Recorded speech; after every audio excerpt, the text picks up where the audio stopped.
राष्ट्रपिता महात्मा गांधीजींच्या जयंतीनिमित्त विविध उपक्रम राबविण्यात येत आहे। सेवाग्राम आश्रम परिसरात देखील विविध कार्यक्रमांचं आयोजन करण्यात आलेलं आहे। सेवाग्राम आश्रम परिसरामध्ये सध्या सूत कताई सुरू आहे। आनंद निकेतन विद्यालय सेवाग्राम येथील विद्यार्थी येथे या चरख्यावरती सूत कताई करत आहेत। विद्यार्थ्यांचा उत्स्फूर्त सहभाग यामध्ये दिसून येत आहे। आपण या संदर्भात जाणून घेऊया। आपल्यासोबत आनंद निकेतन विद्यालयाच्या सुषमा शर्माताई आहेत। ताई, काय सांगाल या उपक्रमाविषयी?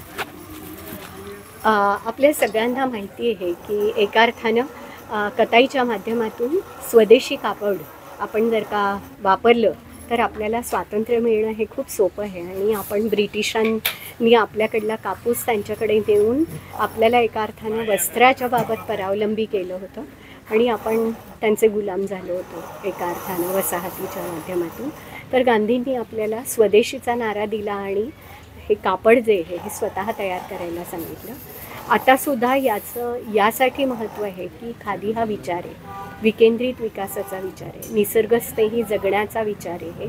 आणि हे जर का आपण स्वीकारलं तर एका अर्थानं हा विचार स्वीकारला तर एका अर्थानं जे काही आज प्रश्न आहेत ते सोडवण्यासाठी आपल्याला महत्त्वाचे ची उत्तरं सापडू शकतात। आणि म्हणूनच चरखा हे मुलांच्या शिकण्याचा एक साधन आहे आणि त्या निमित्तानं मुलांना बऱ्याच गोष्टी इतिहासातल्या, विज्ञानाच्या, पर्यावरणाच्या यातून कळत असतात आणि ते हस्तनेत्र समन्वयाचं, एकाग्रतेनं एखादं काम करण्याचं उत्तम साधन आहे मुलांसाठी। तर या दृष्टीनं चरखा आजही स्वायत्ततेचा, निसर्गस्नेही जगण्याचा संदेश आहे आपल्यासाठी।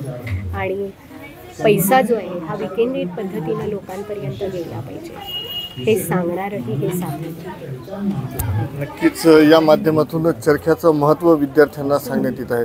महेश मुंजेवर TVN मराठी, सेवाग्राम, वर्धा।